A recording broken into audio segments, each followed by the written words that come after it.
Hi guys, আজ নিয়ে এলাম বাঙালিদের একটা আনকমন রেসিপি ছিলা, যেটা কিনা উত্তর ভারতের খুব পপুলার একটা নাস্তা। Welcome to olive the E chef. প্রত্যেক মায়ের একটাই দুঃখ, আমার বাচ্চা একদম ভেজিটেবল খায় না। এবার ছোট্ট সোনা দুষ্টুরা এটা কাড়াকাড়ি করে খাবে। এবার টুক করে আমার চ্যানেলটাকে সাবস্ক্রাইব করে দেখুন, আমি এই ভেজিটেবলগুলোকে ভালো করে ধুয়ে ছোট ছোট করে কেটে নিয়েছি। এতে আছে গাজর, ক্যাপসিকাম, পেঁয়াজকলি, বিনস, ফুলকপি, মটরশুঁটি, পেঁয়াজ এবং কয়েকটি কারি পাতা। আপনার ইচ্ছা করলে আরও অনেক অন্যান্য সবজিও দিতে পারেন। যতটা পরিমাণ দেখা যাচ্ছে তা একটা বড় বা দুটো ছোট ছোট সাইজের ছিলার জন্য যথেষ্ট। এবার একটা মিক্সিং বলে দিয়ে দিলাম। হাফ কাপ ওটস, 1/4 কাপ বেসন আর 1/4 কাপ সুজি বা সেমোলিনা। এবার এতে 1 কাপ গরম জল ঢেলে দিলাম। গরম জলটা দিয়ে ভালো করে মিক্স করে এবার এটাকে ঢেকে দিয়ে আমি অন্য কাজে যাচ্ছি। এবার একটা ফ্রাইং প্যানে 2 চা চামচ রিফাইন্ড অয়েল গরম করে নিয়েছি। এবার এতে অ্যাড করছি অল্প সাদা জিরে আর কারি পাতাগুলো, আর দিয়ে দিলাম ছোট ছোট করে কাটা পেঁয়াজগুলো। একটু ভাজা ভাজা হয়ে গেছে। এবার এর মধ্যে ঢেলে দিলাম সব কেটে রাখা ভেজিটেবলগুলো। মিডিয়াম টু লো আঁচে একটু সটে করে নিতে হবে। এই মুহূর্তে আর কোনো মশলা বা স্পাইস অ্যাড করব না। সটে হয়ে গেছে, এবার এটাকে ঠান্ডা হতে দিলাম।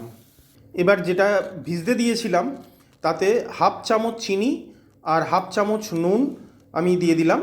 আর আপনাদের যদি মনে হয় এই ব্যাটারটা খুব বেশি গাঢ় হয়ে গেছে, তাহলে অল্প আরেকটু গরম জল মিশিয়ে নিতে পারেন।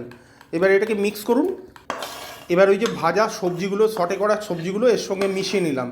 মিশিয়ে নিয়ে ভালো করে মিক্স করে নেব। এবার এর মধ্যে 1 চামচ ভাজা মশলা দিয়ে দিলাম। মৌরি, জিরে আর ধনে ভেজে গ্রাইন্ড করে মশলাটা বানিয়েছিলাম। বাচ্চারা খাবে তাই এর মধ্যে একটা ডিমও ফাটিয়ে দিয়ে দিলাম। এবার ভালো করে মিক্স করে নিলেই ব্যাটার রেডি। ব্যাটার আমার রেডি। কনসিস্টেন্সিটা দেখে নিন, এই রকম হবে ব্যাটারটা। আবার ফ্রাইং প্যানে রিফাইন্ড অয়েল গরম করে নিয়েছি 2 চামচ। এবার ওই ব্যাটারটা প্যানে ঢেলে দিলাম এবং ঢেলে চামচের সাহায্যে ইভেনলি স্প্রেড করে নিচ্ছি। আঁচটাকে কিন্তু লো টু মিডিয়াম হিটেই রাখবো। এবার আমি এটাকে 3-4 মিনিট হতে দেবো। আমি ঢাকা দিয়ে দিলাম। নিচের পিঠটা হয়ে এসছে মনে হচ্ছে। এবার এটাকে খুব সাবধানে উল্টাতে হবে যাতে ভেঙে না যায়। কায়দাটা আমি দেখিয়ে দিচ্ছি।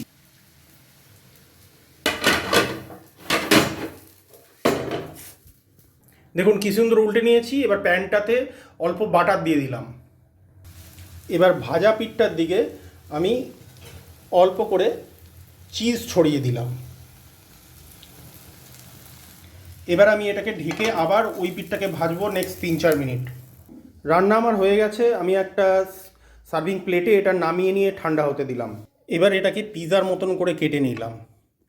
এটা টমেটো সস বা আচারের সঙ্গে খেতে পারেন, আর অন্য কিছুই লাগবে না।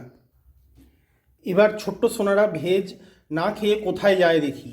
চিজটা ওদের এটা খেতে প্রলুব্ধ করবে, আর জানতেও পারবে না কত essential vitamin, protein, mineral, fibre সব হুড় করে পেটে ঢুকে যাচ্ছে। ভিডিও ভালো লাগলে অবশ্যই লাইক করবেন আর শেয়ার করবেন অন্য মায়েদের সাথে।